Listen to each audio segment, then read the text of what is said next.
안녕하세요. 책한민국입니다. 오늘 소개할 책은 나로 살기에 아직 늦지 않았다. 지은이는 최광현. 한세대학교 심리상담대학원 교수이자 한국트라우마 가족치료연구소장이다. 독일 본 대학교에서 가족상담 전공으로 박사 학위를 취득하고 독일 루르 가족치료연구소에서 상담사 활동을 시작했다. 현재는 상담 심리 분야에서 부부와 가족뿐 아니라 중장년층과 노년층까지 아우르는 상담 전문가로 활동 중이다. 융은 노년에 이르러 그의 자서전, 기억, 꿈, 사상을 집필한다.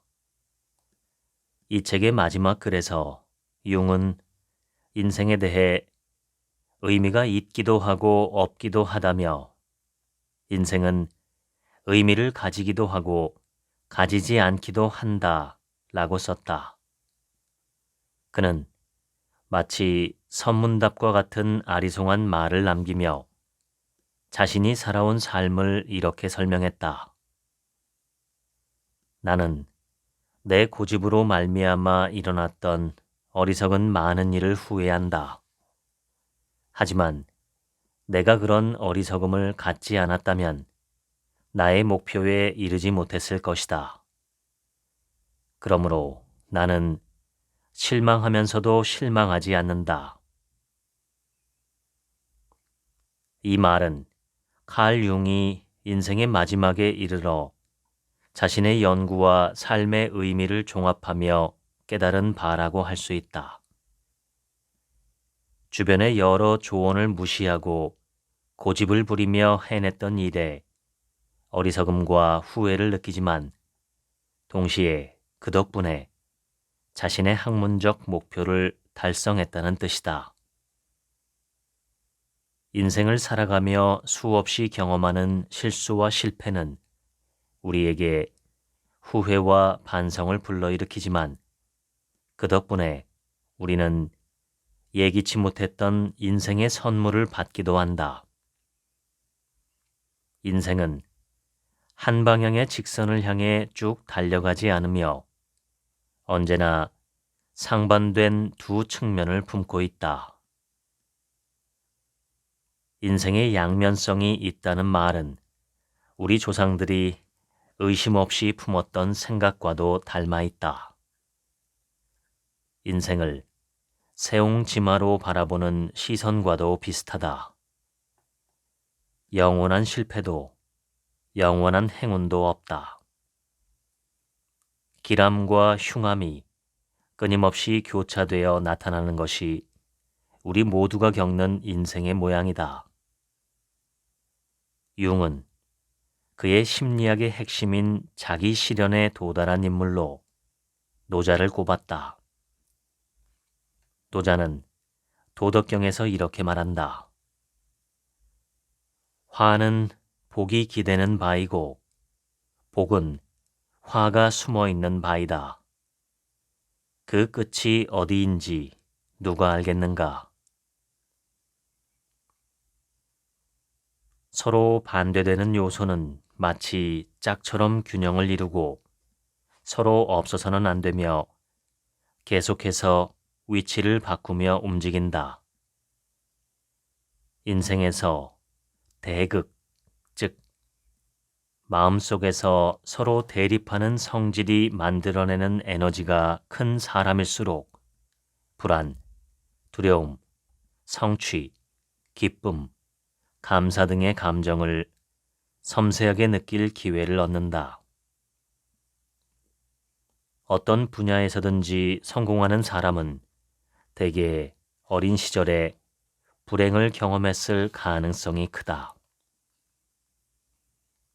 우리 앞에 시시각각 찾아오는 모든 것을 어떤 일의 결과로만 보지 않고 언제든지 변화할 수 있는 과정으로 받아들일 때 융이 우리에게 말하고자 했던 삶의 의미에 다가갈 수 있을 것이다.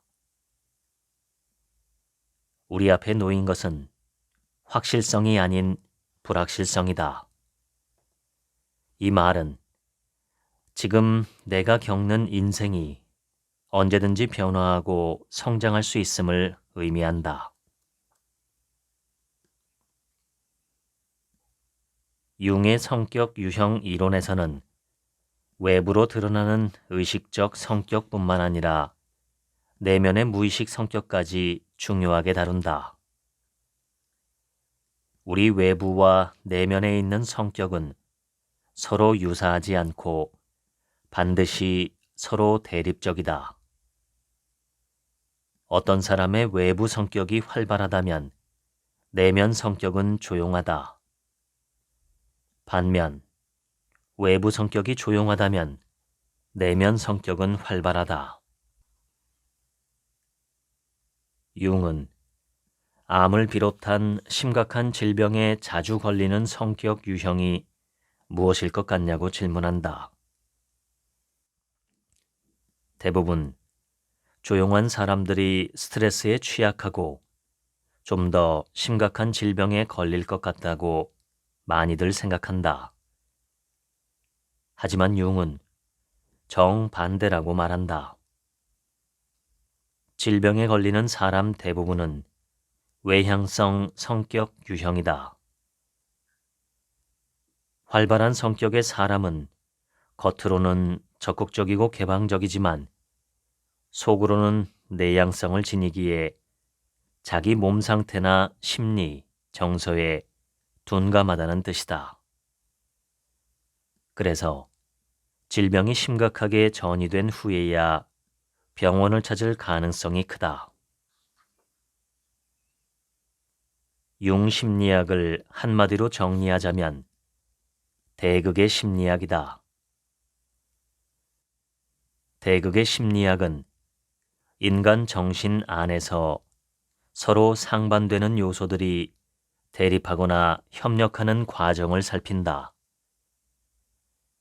이러한 대극 법칙은 마음과 행동에 갖가지 모순을 일으키고 끊임없는 변화를 추구하게 만든다. 그래서 융 심리학은 다른 말로 하자면 변화의 심리학이다. 파우스트는 독일어권에서 셰익스피어와 비견되는 요한 볼프강 폰 괴테의 대표작이다. 이 희곡의 주인공 이름이 파우스트이다. 파우스트는 학문과 지식을 깊이 탐구했지만 삶의 진정한 의미를 찾지 못하고 절망하는 늙은 학자이다. 그런 파우스트를 꾀는 메피스토펠레스라는 악마가 나온다. 악마는 파우스트에게 지식과 현세적인 쾌락과 만족을 제공하는 대신 파우스트의 영혼을 가져가기로 계약한다.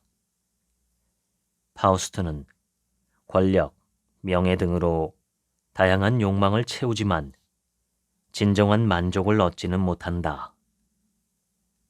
메피스토펠레스는 계약대로 파우스트의 영혼을 차지하려 하지만 파우스트의 끊임없는 노력과 순수한 소녀 그레트헨의 도움으로 결국 구원받게 된다.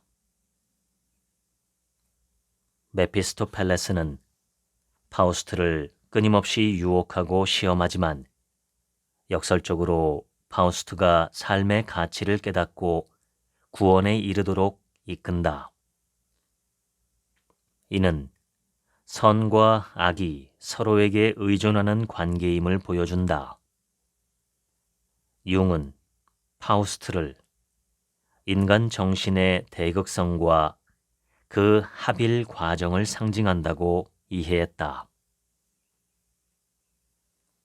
융은 파우스트처럼 자기 안에 대극적인 두 개의 인격이 있다고 고백했다.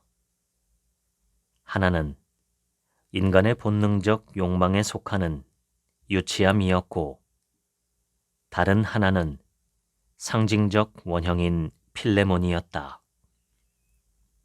필레몬은 현자이며 지혜로운 노인과 같은 인격을 의미했다. 융에게 놓인 인생 과제는 유치함으로 표현되는 미성숙한 자신과 필레몬으로 표현되는 지혜로운 대극적 인격을 어떻게 하나로 조화시킬지였다. 대극으로 인한 고통, 대극을 융합해야 하는 과제는 우리 모두의 과제이다.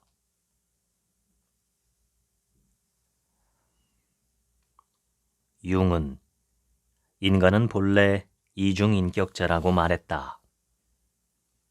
융은 인간 내면이 의식과 무의식처럼 서로 반대되는 것들로 이루어졌다고 보았다. 그 중에서 가장 대표적인 대극적인 요소가 자아와 그림자이다.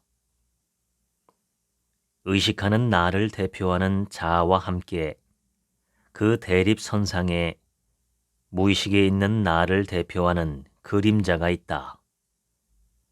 이 그림자는 없앨 수 없고 자아와 그림자가 밀물과 썰물처럼 균형을 이루어야만 삶이 건강하고 만족스러워질 수 있다. 낮이 있으면 밤이 있는 것처럼 우리 안에도 의식적인 자아와 무의식적인 그림자가 함께 존재하고 둘은 서로 대립하면서도 동시에 작동한다. 우리 안에 억압된 그림자는 보통 두 가지 방식으로 나타난다. 하나는 리비도적이고 다른 하나는 타나토스적이다. 첫째로 리비도는 성적 에너지를 상징하며 한 사람에게서 그림자 인격이 폭발할 때 자주 목격된다.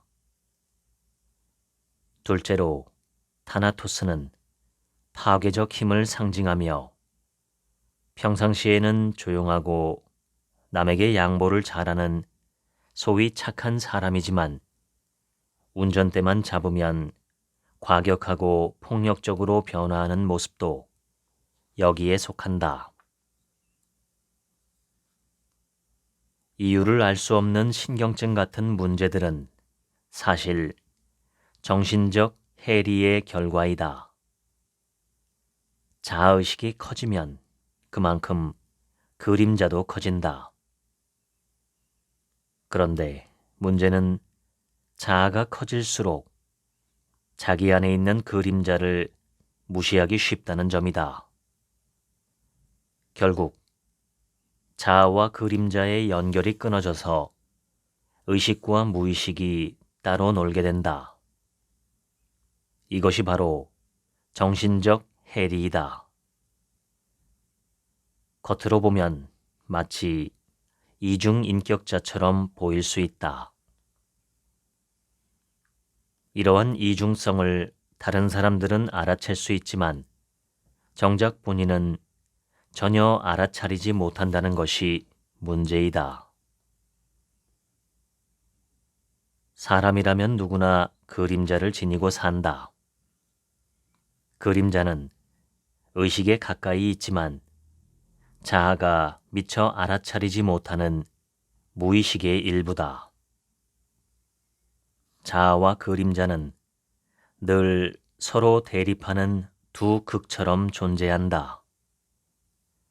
융은 그림자를 없애려 하지 말고 그림자와 함께 살아가는 법을 배워야 한다고 말했다.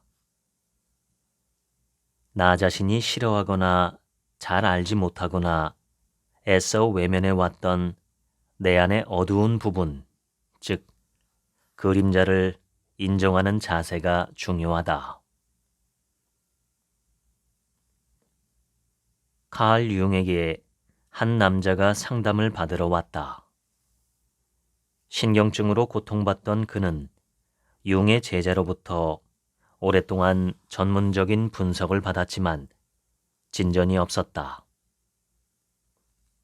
융의 노련한 질문으로 그가 어떤 직업도 없이 열심히 일하고 있는 한 여교사에게 의지해서 살고 있다는 사실이 드러났다. 그 교사는 외로움 때문에 어쩔 수 없이 이 남자를 부양했다. 그는 여교사의 외로움을 이용해서 게으르고 쾌락적인 생활을 이어오고 있었다. 융은 그의 무의식을 탐색하기보다 이러한 현실을 직면하도록 했다. 하지만 그는 융의 제안을 거부하고 더 이상 상담실을 방문하지 않았다. 융이 던진 직면의 과제는 사실 이 남자에게 가장 필요한 해결책이었다. 하지만 동시에 그것은 가장 피하고 싶고 두려워하던 부분이기도 했다.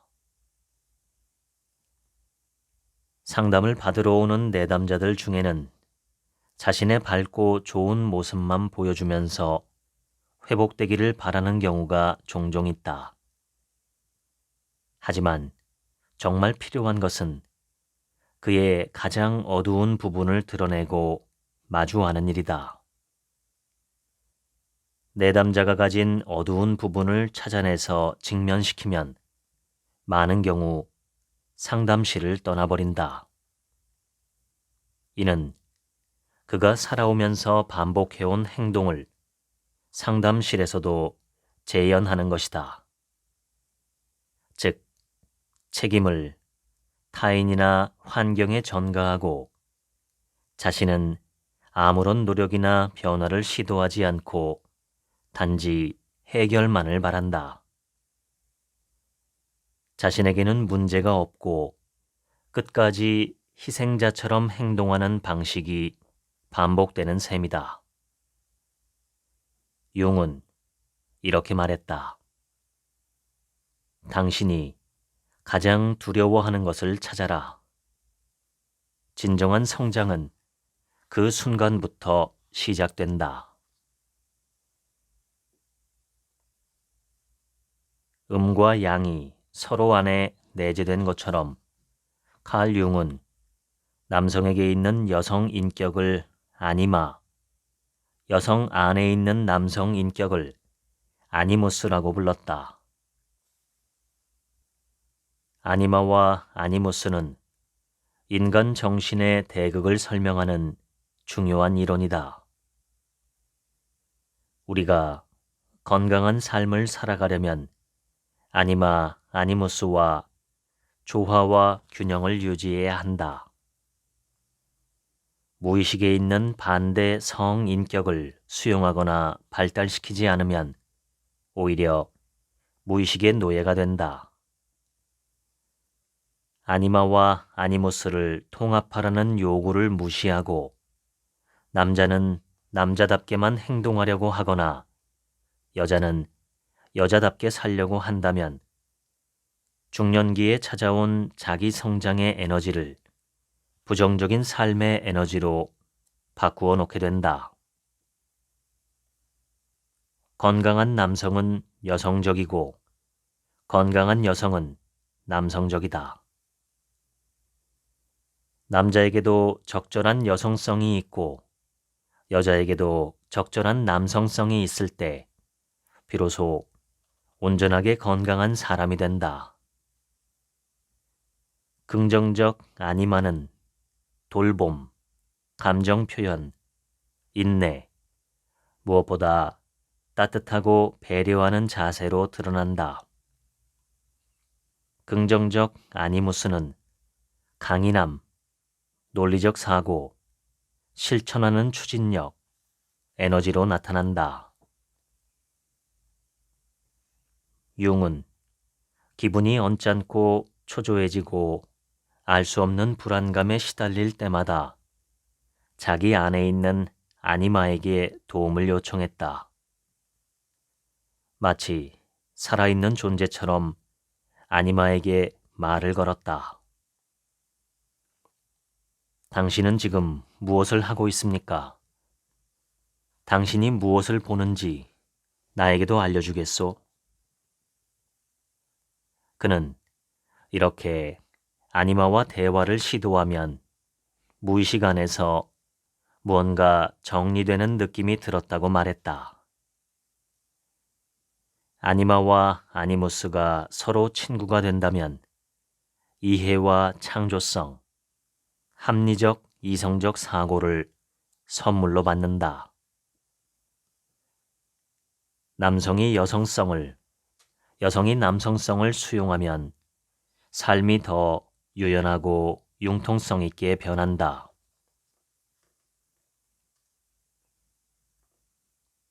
페르소나는 마치 배우가 무대 위에서 쓰는 가면과 같다. 그것은 우리가 사회와 타협하기 위해 만든 허상이다. 칼 융.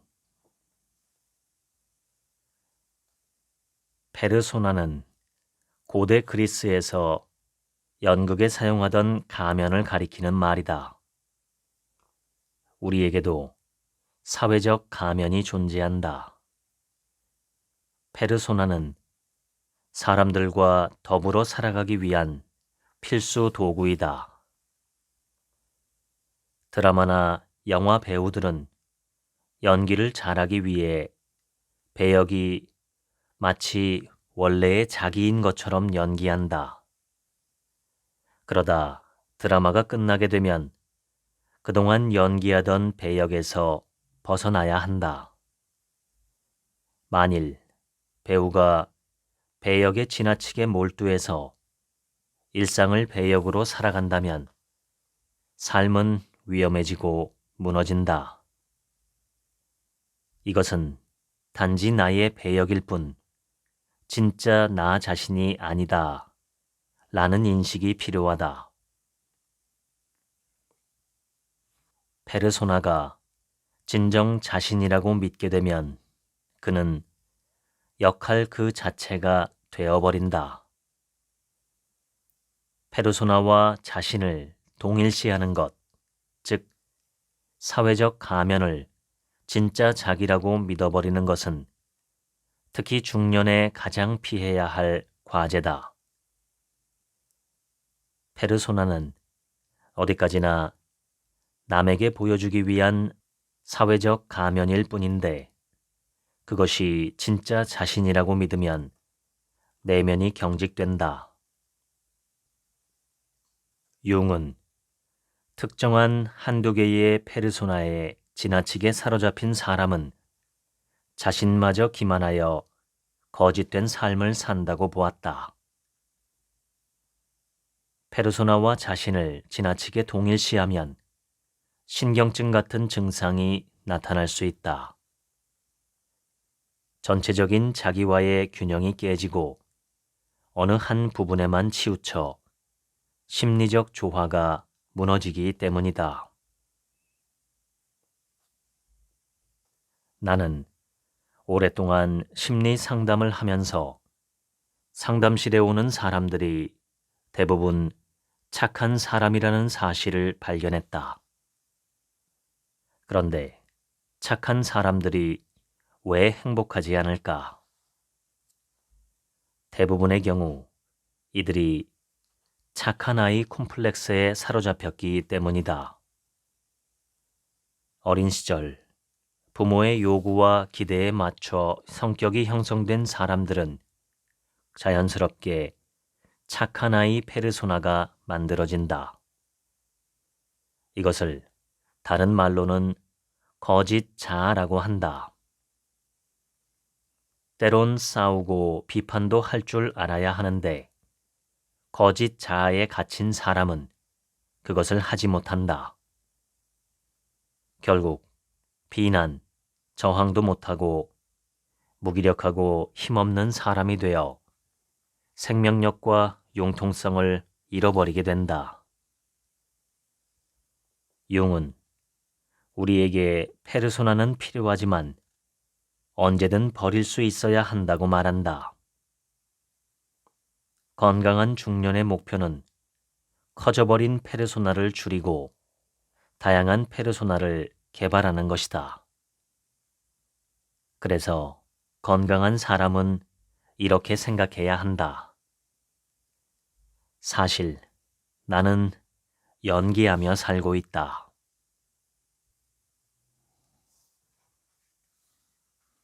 자아 팽창은 비극으로 끝난다.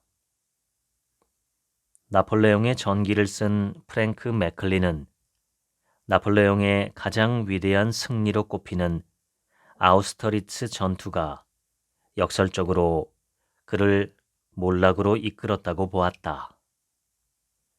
나폴레옹은 아우스터리츠 전투에서 승리 후 냉혹한 전제주의로 돌아갔다는 말이 나올 정도로 독선적이 되었고 어떤 반대도 다른 의견도 허용하지 않았다. 결국 파멸로 이어졌다. 위대한 승리였던 아우스터리츠 전투가 역설적으로 몰락의 문을 연 것이다. 작든지 크든지 성공을 경험한 사람이 갑자기 자신만만해져서 다른 사람들의 눈살을 찌푸리게 하는 일을 종종 발견한다. 이러한 문제는 고대 사회에서도 골칫거리였다. 그래서 그들은 다양한 처방을 고안했다. 고대 로마에서는 승전을 이루고 개선식을 하는 장군이 자아 팽창에 빠지지 않도록 장치를 마련했다. 장군이 모는 마차 옆에서 로마인들은 당신은 인간일 뿐 신이 아니다 라는 말을 계속 되풀이해서 말했다. 북미 인디언 부족에게도 이와 관련된 전통이 있었다. 당시에 전투에서 큰 공을 세운 전사는 부족의 영웅이었다. 보통의 경우라면 열렬한 환영과 대접으로 그의 용맹함을 칭송했을 것 같지만 실제로는 반대였다. 부족은 그를 부족민들로부터 떨어뜨려 혼자서 고독하게 몇 주간을 지내게 했다. 이것은 성취감과 승리의 기쁨에 도취되어 자아 팽창에 빠지지 않도록 하기 위한 전통이었다. 주역과 노자는 승리하는 그 순간이 곧 패배로 이어질 수 있음을 말하며 계속해서 한 방향으로 밀어붙이기보다는 조화와 균형이 필요함을 일깨워준다. 융은 정신현상을 이것이냐 저것이냐라는 이분법적 사고로 보지 않았다. 오히려 이것이면서 동시에 저것일 수 있다 라는 관점으로 전체를 바라보았다. 대극을 대립으로 두지 않고 협력하도록 만드는 것이 곧 대극의 합일이다. 삶은 이중적이고 대극적이다.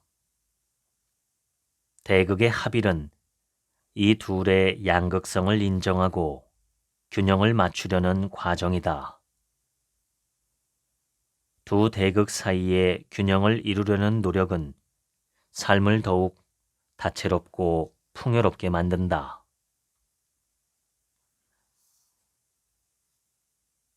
정신분석가가 환자의 문제에 이름을 붙여주면 환자는 절반 정도 문제에서 해방된다.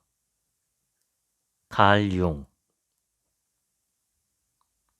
사람은 건강을 위해서라도 곤경이 필요하다. 칼 융. 누군가 칼 융에게 심리학을 빨리 배우려면 어떻게 해야 하나요? 라고 물었을 때 그는 그리스 신화를 읽어라 라고 조언했다. 융에게 그리스 신화는 인간 무의식의 산실이었다.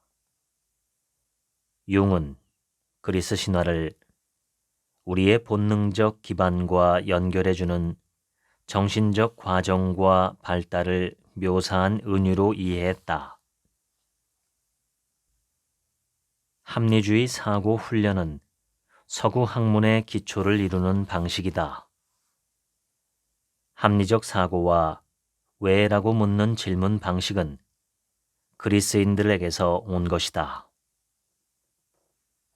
에릭 와이너는 아테네인들이 뛰어난 이유는 사방에서 도전을 받았기 때문이라고 말했다.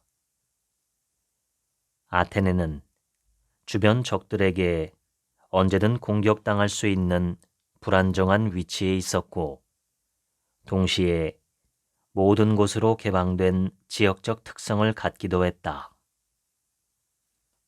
그리스 철학은 복잡하고 불확실한 시대에 대처한 결과였다. 불안정한 그리스의 위치는 쉽게 파괴되고 멸망할 수 있는 위험한 곳이었지만, 그리스인들은 환경적 어려움에 도전하고 극복하며 사방으로 뻗어나갈 기회로 바꾸었다. 사회, 문화, 지리적 위치 안에 대극이 없으면 정체되고, 대극이 활발하게 작동하면 고통이 따르지만 창의성이 발현된다. 레비 스트로스는 인간 사회의 역사를 질서와 무질서라는 두 대극의 힘이 만들어낸 과정이라고 보았다. 그는 본질적으로 사회를 무질서라고 보았다.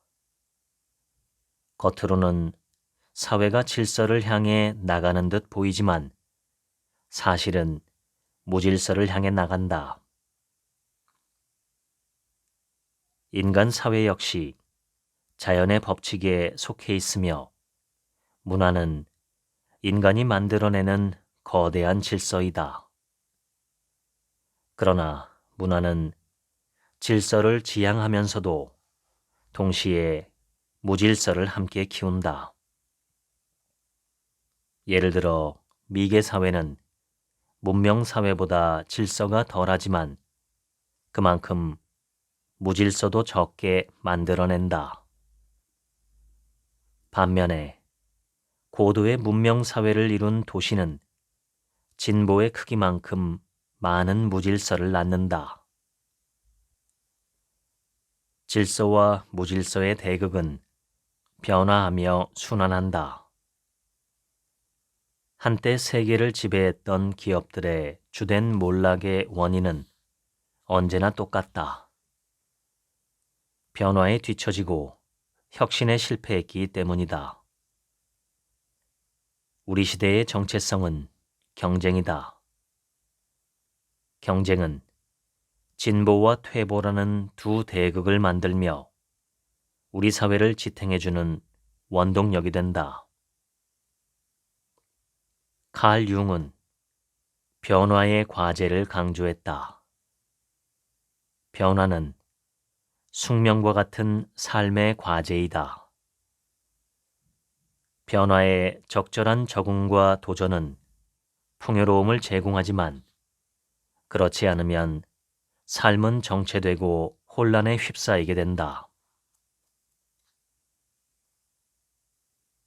아들이 중학교 2학년 때의 일이다. 어느 날 아침 아들은 이상한 꿈을 꾸었다고 말했다.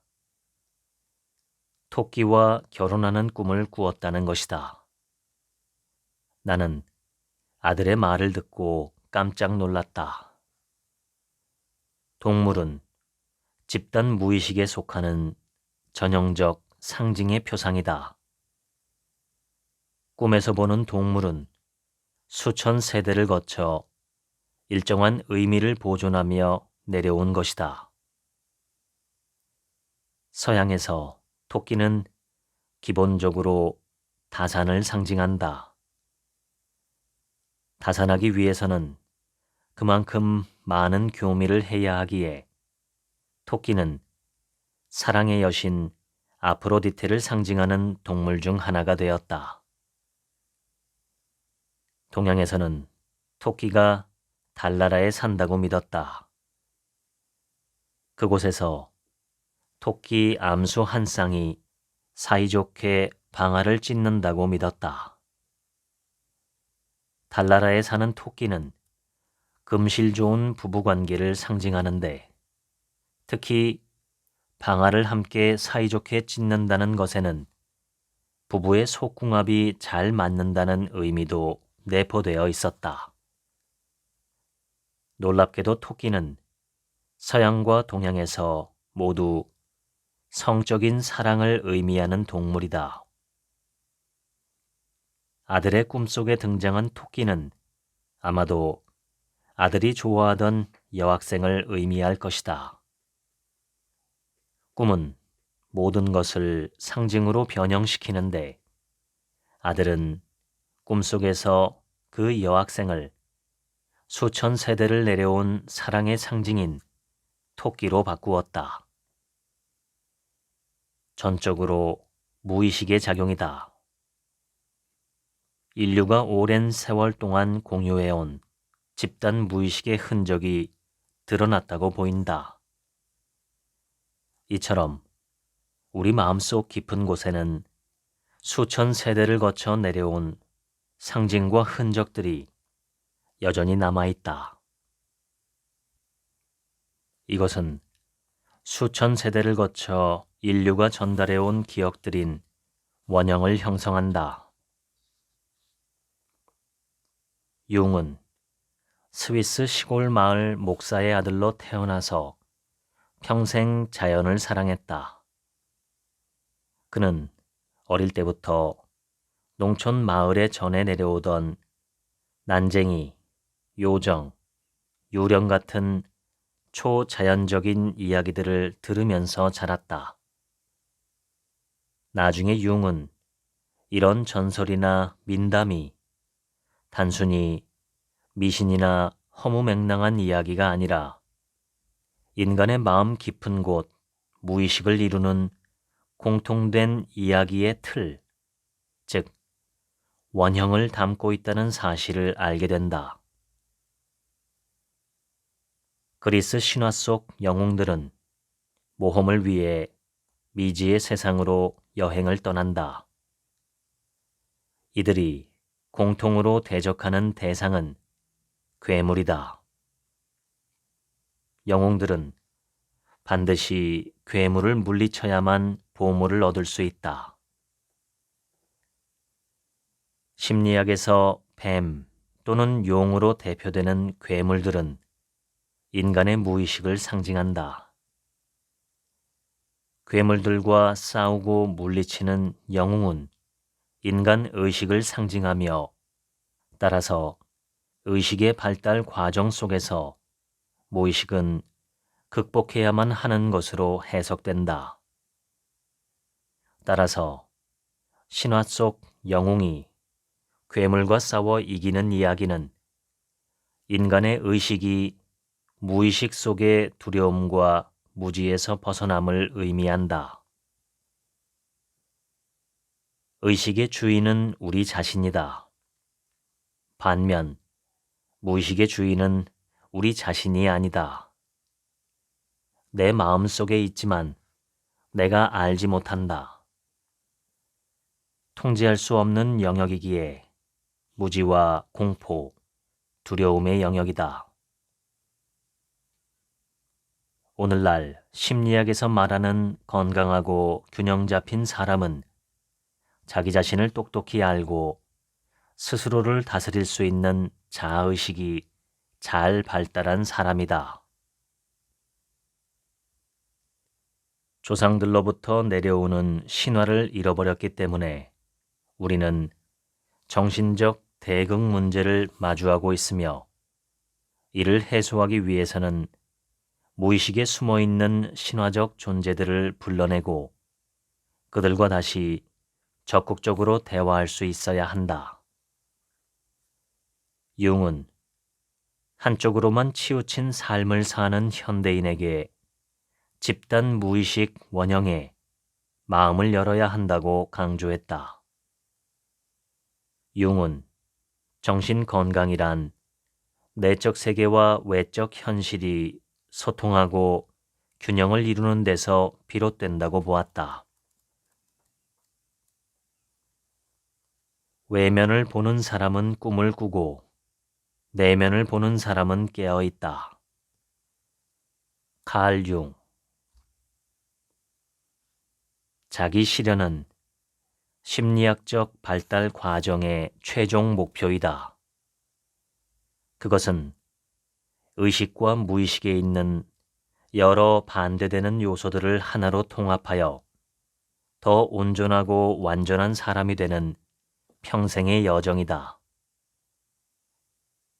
자기 실현의 첫 과제는 자아와 페르소나를 구분하는 것이다. 페르소나는 남에게 보이는 가면이다.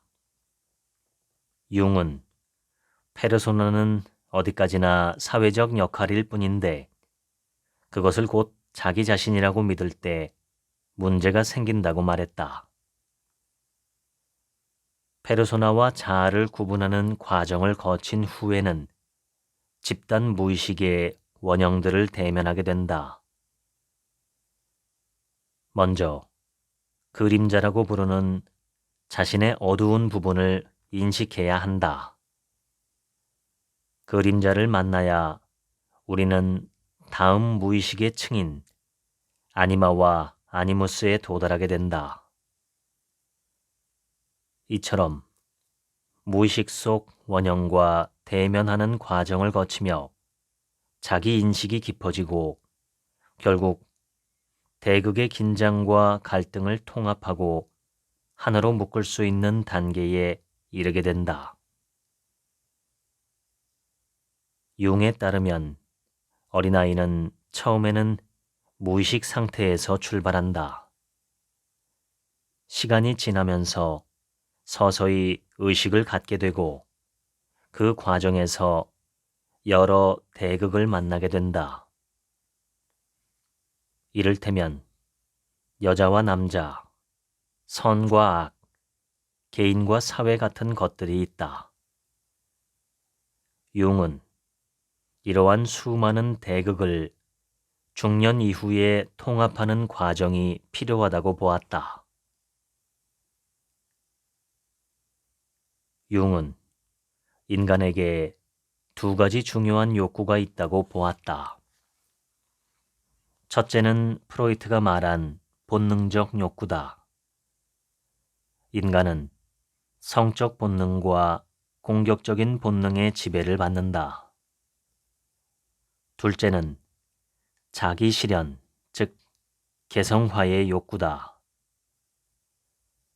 융은 이것이 단순한 욕구가 아니라 모든 인간이 중년 이후에 반드시 마주해야 할 과제로 보았다. 자기 실현과 개성화는 자기 자신과 세상이 조화를 이루며 살아가기 위한 길이다. 그래서 치료의 본질도 결국은 인간 내면에 있는 자기와 긍정적으로 연결되는 것이라고 했다. 흔히들 말하는 중년의 위기도 바로 이 자기 실현의 과제를 눈앞에 둔 사람들이 경험하는 것이다. 상처와 고통을 겪고 있는 중년이라면 자기 실현의 과정이 이미 시작된 것이다. 어느 날 갑자기 찾아온 결혼 위기, 절망과 병고, 온갖 고통과 정신적, 정서적 위기는 자기 실현이나 개성화의 여정에 참여하라는 초대장인 셈이다. 초콜릿은 처음 먹을 때는 달콤하고 맛있지만 매일 먹는다면 고통이다. 융은 어떤 상태가 극한에까지 이르면 그 다음에는 반대로 넘어가는 현상을 에난치오 드로미아라고 불렀다.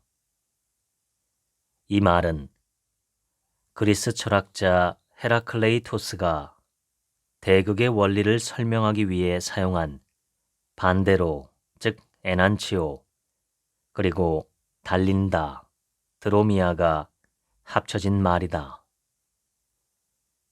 대극의 반전을 뜻하며 어떤 힘이 지나치게 강해지면 그 반대되는 힘이 필연적으로 발생하여 균형을 이루려는 현상을 말한다.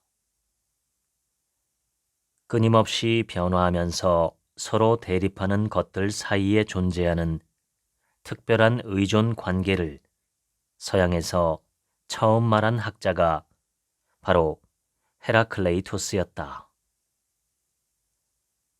중년에 들어서면 좋은 쪽이든 나쁜 쪽이든 갑자기 성격이나 삶의 방향이 크게 바뀌는 사람들을 종종 볼 수 있다.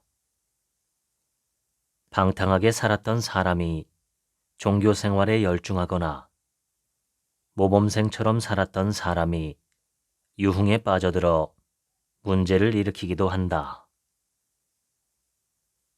이런 변화는 단순한 변덕이 아니다. 어느 한쪽 성격이 지나치게 강해지면 그동안 억눌려 있던 열등한 성격이 반대로 튀어나와 갑자기 활성화된다. 융은 이렇게 설명한다. 중년에 얻은 사회적 성공이나 젊은 시절의 목표 달성은 사실 자기 내면의 인격 일부를 억누르거나 무시한 결과일 수 있다.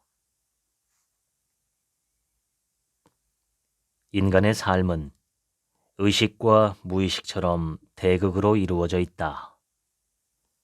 이 대극 사이에 힘의 균형이 깨져서 한쪽이 지나치게 강해지면 다른 쪽은 위축되고 열등해진다. 자연과 우주는 어느 하나의 독주를 원하지 않으며 깨어진 두 대극 사이에는 균형을 이루려는 원심력이 작동한다. 그리고 이것은 인생의 변곡점이라고 할 만한 강한 반전을 반드시 불러온다.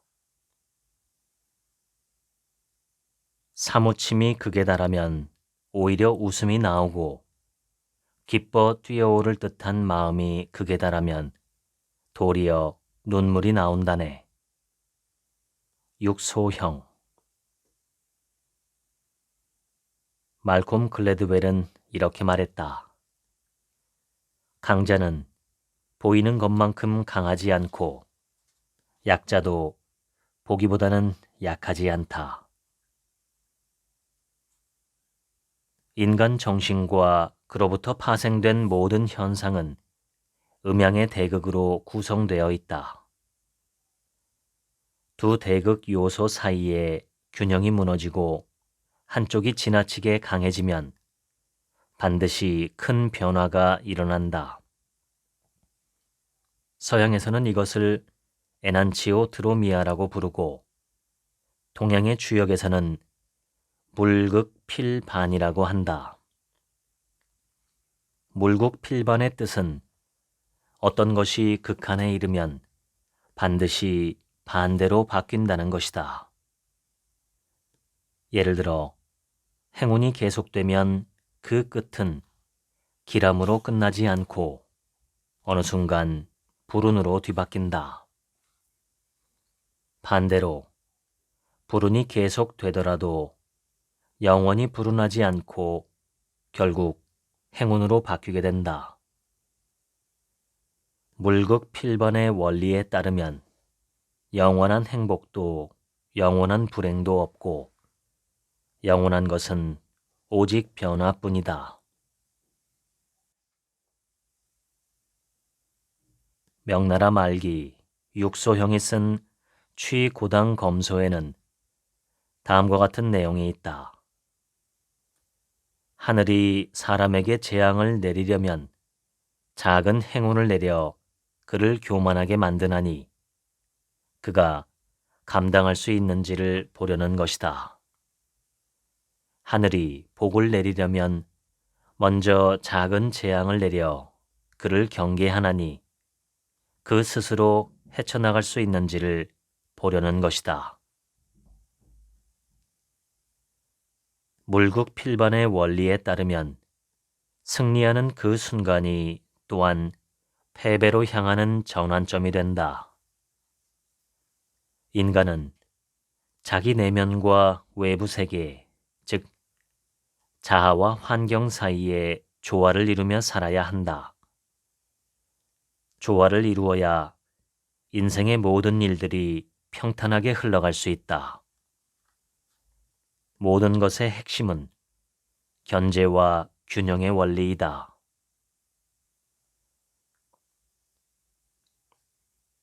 변화는 인생에 절대적으로 필요하다. 변화가 없다면 자기 실현에도 도달할 수 없다. 변화의 핵심은 갱신, 즉 새로워짐이다. 중년에 필요한 것도 바로 이 갱신이다. 서양에서 존재를 근본으로 인식했다면 주역에서는 변화를 본질 자체로 본다. 주역에서 음과 양은 고정된 것이 아닌 끊임없이 변해가는 우주의 리듬을 뜻한다. 지나치게 한 방향으로 살아왔던 방식을 바꾸어 양방향 전체를 바라보는 균형 잡힌 삶의 자세를 갖는 것이야말로 갱신의 핵심이다. 주역의 박괴는 절망적 위기 상황을 다룬다. 극심한 기근 속에서 농부가 내년을 위해 준비한 종자까지 먹어야만 하는 절박한 상황에서도 희망을 버리지 말고 끝까지 참고 견디라는 가르침을 전한다. 여기에는 모든 것은 지나간다 라는 삶의 자세가 담겨 있다. 융은 고통을 극복하는 유일한 길은 그것을 견디는 것이라고 말한다. 고통받는 사람에게 견디라라는 말은 공허하게 들리고 오히려 분노를 불러일으킬 수도 있다. 그럼에도 융은 인내하고 견뎌내는 수밖에 답이 없다고 말한다. 인내라는 말은 고통에 처방은 없다라는 뜻이기보다 인내하며 만들어지는 자기 치유의 힘을 기다리라는 뜻이다. 융이 동양에서 나온 책 중 최고로 꼽는 주역에는 인간 운명이 길하거나 흉한 것으로 끊임없이 바뀌는 변화의 흐름이 담겼다. 주역에서는 무턱대고 길하거나 흉한 것은 없다. 어떤 상황에서 어떻게 대응하고 반응하느냐에 따라 길할 수도 흉할 수도 있다. 주역이 강조하는 핵심 태도는 바로 뉘우침이다. 인간 운명의 길함은 뉘우침이 있을 때 찾아오고 뉘우침이 없을 때 흉함으로 기운다. 주역에서 건괴는 스스로 강해지라고 가르치는데 여기서 나온 말이 석척약이다. 석척약은 저물녘에 삼가 스스로를 돌이켜 반성하라는 뜻으로 자만에 빠지지 말고 시시각각 반성하라는 가르침이다. 서양 연금술이 황금을 목표로 했다면 동양 연금술은 불로장생을 꿈꾸었다. 그러나 두 전통 모두에서 중요한 것은 변화와 성찰이었다. 우리가 사는 세상은 한 치 앞도 모를 때가 많다. 이러한 불확실성이 불안과 두려움, 혼란을 일으키지만 생각해보면 그만큼 인생에는 다양한 변화의 기회가 찾아올 수 있음을 의미한다. 고난과 어려움이라 믿었던 시간이 기쁨과 감사로 변하는 인생의 반전 드라마가 우리에게도 가능하다는 것. 그 사실 하나만으로도 우리의 삶은 충분히 살아볼 가치가 있는 여정으로 빛난다. 지금까지 나로 살기에 아직 늦지 않았다. 읽어드렸습니다. 지금부터는 제 얘기입니다. 자석에는 N극과 S극이 있습니다. 자석을 아무리 절반으로 작게 잘라도 항상 N극과 S극이 모두 존재합니다. 자석이라는 물건 자체가 N극만 있거나 S극만 있을 수가 없는 물건이죠. 주역은 우주가 음양으로 이루어져 있다고 말합니다. 우리 인생도 음과 양으로 이루어져 있습니다. 이는 마치 빛과 그림자의 관계와 같습니다. 빛이 있기 때문에 그림자가 생기는 것이지, 빛이 없는데도 그림자 같은 것이 별개로 따로 존재할 수는 없는 것입니다. 빛과 그림자는 떼어낼 수 없는 샴 쌍둥이입니다. 낮과 밤도 마찬가지입니다. 양자역학에서는 이러한 것을 상보성이라고도 표현합니다. 세상은 모든 것이 음과 양처럼 대립적인 특성으로 이루어져 있다는 것입니다. 도대체 왜 이렇게 만들어져 있을까요? 아마도 제 생각에는 변화를 만들어내기 위해서가 아닐까 싶습니다. 변화는 음과 양이 번갈아가며 나타나야 일어날 수 있는 것입니다. 컵에 뜨거운 물과 차가운 물을 절반씩 섞어서 부어 놓으면 그 내부에서 대류 현상이 일어납니다. 이처럼 우주의 음양이 있는 까닭은 변화를 일으키기 위한 것이고, 그 변화를 통해서 우주도 한층 더 높은 차원으로 진화해 가고 있는 것이 아닐까 싶습니다. 오늘 소개한 책, 나로 살기에 아직 늦지 않았다에서 가장 핵심적인 단어는 대극입니다. 내 삶에 존재하는 모든 빛과 그림자를 조화롭게 수용해서 삶을 빚어낼 때 가장 입체적이고 다채로운 예술 작품과도 같은 삶을 창조할 수 있지 않을까 생각합니다. 2026년 새해에는 당신께서 그러한 삶을 창조하시면 좋겠습니다. 지금까지 책 한 민국의 하루치 생각이었습니다. 들어주셔서 감사합니다.